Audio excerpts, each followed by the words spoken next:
बोलो गुरुदेव भगवान की जय। प्यारे कृष्ण कन्हैया लाल की जय।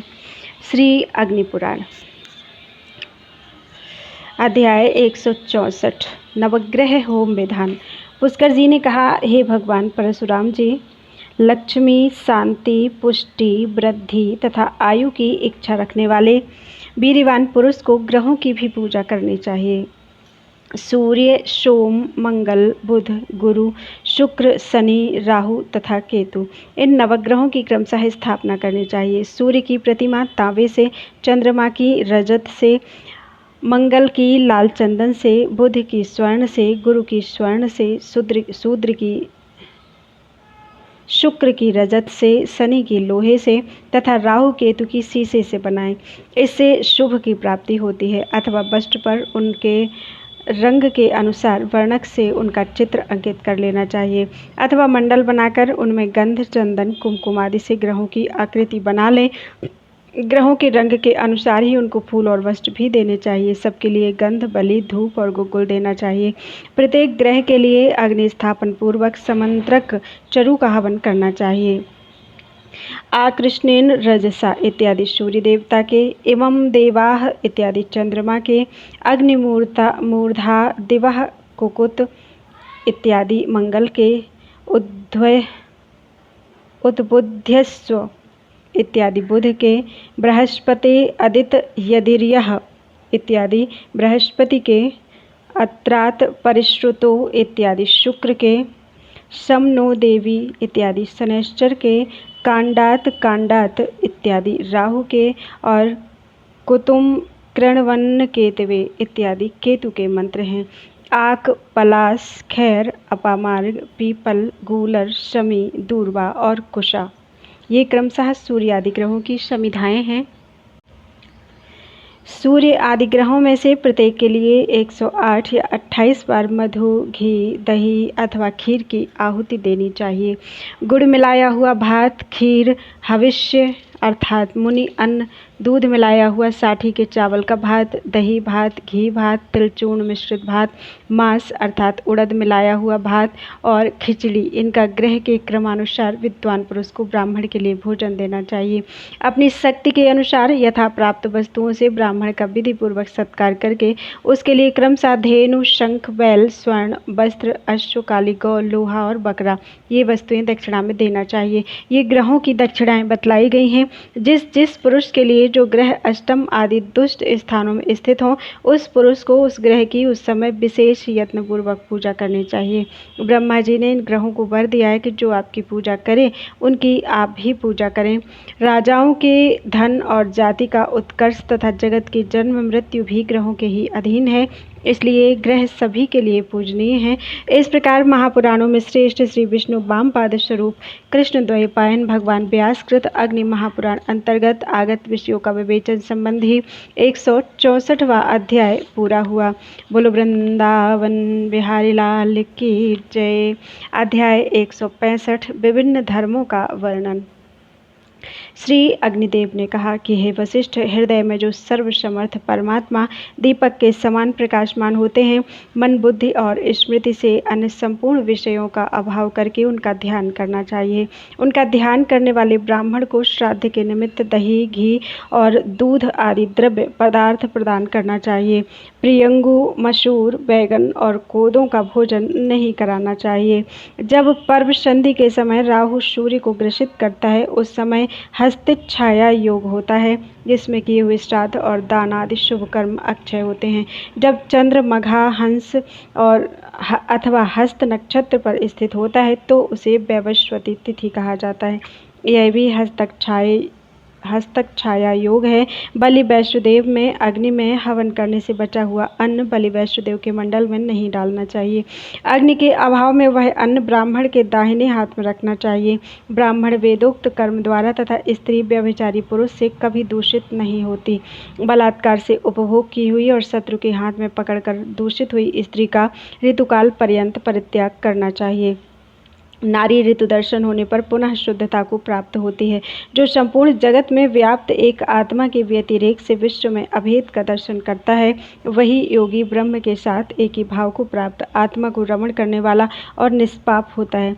कुछ लोग इंद्रियों के विषयों से संयोग को ही योग कहते हैं। उन मूर्खों ने तो अधर्म को ही धर्म मानकर ग्रहण कर रखा है। अन्य लोग मन और आत्मा के संयोग को योग मानते हैं। मन को संसार के सब विषयों से हटाकर क्षेत्रज्ञ परमात्मा में एकाकार करके योगी संसार के बंधनों से मुक्त हो जाता है। यह उत्तम योग है। पांचों इंद्रियों रूपी कुटुंबों से ग्राम होता है। छठा मन उसका मुखिया होता है। वह देव, असुर और मनुष्यों से नहीं जीता जा सकता।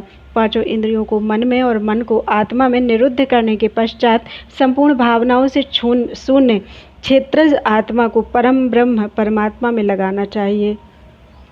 यही ज्ञान और यही ध्यान है। वह तो ग्रंथ का विस्तार मात्र है। जो सभी लोगों के अनुभव में नहीं है वह है इस प्रकार कहते पर विरुद्ध अर्थात असंगत सा प्रतीत होता है, और कहने पर वह अन्य मनुष्यों के हृदय में प्रतिष्ठित नहीं होता है। जिस तरह कुंवारी स्त्री सुख को स्वयं अनुभव करने पर ही जान सकती है, उसी प्रकार वह ब्रह्म स्वतः अनुभव करने योग्य है।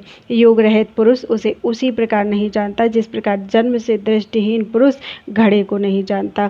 ब्राह्मण को संन्यास ग्रहण करते देखकर सूर्य यह सोचकर अपने स्थान से विचलित हो जाता है कि यह मेरे मंडल का भेदन करके परब्रह्म को प्राप्त कर लेगा। उपवास, व्रत, स्नान, तीर्थ और तप ये फलप्रद होते हैं, किंतु ये ब्राह्मण के द्वारा संपादित होने पर संपन्न होते हैं और विहित फल की प्राप्ति कराते हैं। प्रणव परब्रह्म परमात्मा है।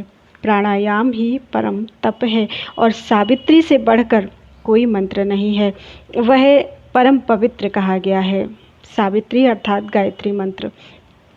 पहले क्रमशः सोम, गंधर्व एवं अग्नि ये तीन देवता समस्त स्त्रियों का उपभोग करते हैं, फिर मनुष्य उनका उपभोग करते हैं। इससे स्त्रियां किसी से दूषित नहीं होती। यदि असवर्ण पुरुष नारी की योनि में गर्भाधान करता है तो जिस समय तक नारी गर्भ का प्रसव नहीं करती उस समय तक अशुद्ध मानी जाती है। गर्भ का प्रसव होने के पश्चात रजोदर्शन होने पर नारी शुद्धता को प्राप्त करती है। श्रीहरि भगवान विष्णु के ध्यान के समान पापियों की शुद्धि करने वाला कोई अन्य प्रायश्चित नहीं है। चांडाल के यहाँ भोजन करके भी श्री हरि विष्णु का ध्यान करने से व्यक्ति की शुद्धि हो जाती है। जो ब्राह्मण ऐसी भावना करता है कि आत्मा ध्याता है, मन ध्यान है, विष्णु ध्येय है, श्री हरि विष्णु उससे प्राप्त होने वाले फल हैं और अक्षयत्व की प्राप्ति के लिए उसका विसर्जन है, वह श्राद्ध में पंक्ति पावनों को भी पवित्र करने वाला है। जो द्विज नैष्ठिक धर्म में आरूढ़ होकर उससे च्युत हो जाता है, उस आत्मघाती के लिए मैं ऐसा कोई प्रायश्चित नहीं देखता जिससे कि वह शुद्धता को प्राप्त कर सके। जो अपनी भार्या और संतानों का असहायावस्था में त्याग करके संन्यास ग्रहण कर लेते हैं, वे दूसरे जन्म में विदुर संज्ञक चांडाल होते हैं, इसमें कोई संशय नहीं है। एतद अनंतर वह क्रमशः 100 वर्ष गीध, 12 वर्ष तक कुत्ता, 20 वर्ष तक जल पक्षी और 10 वर्ष तक सूकर योनि का भोग करते हैं। फिर वह पुष्प और फलों से रहित कंटीला वृक्ष होता है और दावाग्नि से दग्ध होकर अपना अनुगमन करने वालों के साथ ठूंठ होता है, और इस अवस्था में 1000 वर्ष बीतने के पश्चात वह ब्रह्म राक्षस होता है। तदनंतर योग रूपी नौका का आश्रय लेने से अथवा वंश के उत्साधन द्वारा उसे मोक्ष की प्राप्ति होती है। इसलिए योग का ही सेवन करना चाहिए, क्योंकि पाप कर्मों से छुटकारा दिलाने के लिए अन्य कोई भी मार्ग नहीं है। इस प्रकार महापुराणों में श्रेष्ठ श्री विष्णु वामपाद स्वरूप कृष्ण द्वैपायन भगवान व्यास कृत अग्नि महापुराण अंतर्गत आगत विषयों का विवेचन संबंधी 165वां अध्याय पूरा हुआ। बोलो वृंदावन बिहारी लाल की जय। अध्याय 166 वर्ण धर्म आदि कथन। पुष्कर जी ने कहा कि अधुना मैं श्रौत और स्मार्त धर्म का वर्णन करने जा रहा हूँ। वहाँ 5 तरह का वह माना गया है। वर्ण मात्र का आश्रय लेकर जो अधिकार प्रवृत्त होता है उसको वर्ण धर्म समझना चाहिए। जिस प्रकार की ब्राह्मण, क्षत्रिय, वैश्य इन 3 वर्णों के लिए उपनयन संस्कार आवश्यक है, यह वर्ण धर्म कहलाता है। आश्रम का अवलंबन लेकर जिस पदार्थ का संविधान होता है वह आश्रम धर्म कहा गया है। जिस प्रकार भिन्न पिंडादिक विधान होता है जो विधि दोनों के निमित्त से प्रवर्तित होती है उसको नैमित्तिक मानना चाहिए। जिस प्रकार प्रायश्चित का विधान होता है, हे राजन, ब्रह्मचारी, गृहस्थ, वानप्रस्थ और सन्यासी, इनसे संबंधित धर्म आश्रम धर्म माना गया है। अन्य प्रकार से भी धर्म के 5 भेद होते हैं।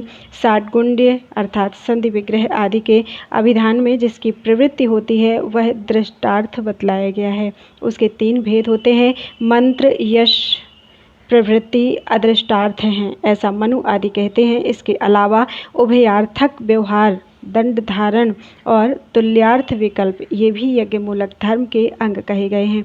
वेद में धर्म का ये जिस तरह प्रतिपादन किया गया है उसी तरह स्मृति में भी किया गया है। कार्य के लिए स्मृति वेदोक्त धर्म का अनुसरण करती है, ऐसा मनु आदि का मत है। इसलिए स्मृतियों में उक्त धर्म वेदोक्त धर्म का गुणार्थ, परिसंख्या, विशेषतः अनुवाद, विशेष दृष्टार्थ अथवा फलार्थ है।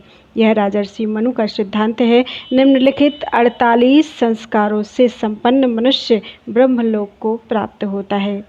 नंबर 1 गर्भाधान संस्कार, नंबर 2 पुंसवन संस्कार, नंबर 3 सीमंतोन्नयन संस्कार, नंबर 4 जातकर्म संस्कार, नंबर 5 नामकरण संस्कार, नंबर 6 अन्नप्राशन संस्कार, नंबर 7 चूड़ाकर्म संस्कार, नंबर 8 उपनयन संस्कार, नंबर 9 से 12 4 वेद व्रत अर्थात वेदाध्ययन, नंबर 13 स्नान समावर्तन, नंबर 14 सहधर्मिणी संयोग अर्थात विवाह, नंबर 15 से 19 तक पंचयज्ञ, देवी यज्ञ, पितृयज्ञ, मनुष्य यज्ञ, भूत यज्ञ तथा ब्रह्म यज्ञ, नंबर 20 से 26 तक 7 पाक यज्ञ संस्था, नंबर 27 से 34 तक अष्टका सहित 3 पार्वण श्राद्ध, श्रावणी, आग्रहायणी, चैत्री और आश्वयुजी, नंबर 35 से 41 तक 7 हविर्यज्ञ संस्था, अग्न्यान्धेय, अग्निहोत्र, 10 पौर्णमास, चातुर्मास, आग्रहायणेष्टि, निरूढ़, पशुबंध एवं सौत्रामणि, नंबर 42 से 48 7 सोम संस्था, अग्निष्टोम, अति अग्निष्टोम, उक्थ्य, षोडशी, वाजपेय, अतिरात्र और आप्तोरियम। 8 आत्मगुण हैं, दया, क्षमा, अनसूया, अनायास, मांगल्य, अकारपण्य, अस्पृहा तथा शौच। जो इन गुणों से युक्त होता है वह परम धाम को प्राप्त होता है अर्थात स्वर्ग को प्राप्त होता है। मार्गगमन, मैथुन, मलमूत्रोत्सर्ग, दंत धावन, स्नान और भोजन, इन षड कार्यों को करते समय मौन धारण करना चाहिए।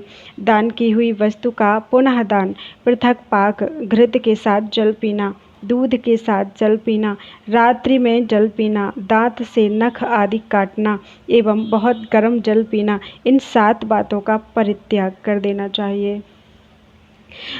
स्नान के पश्चात पुष्प चयन ना करें क्योंकि वे पुष्प देवता को चढ़ने योग्य नहीं माने गए हैं।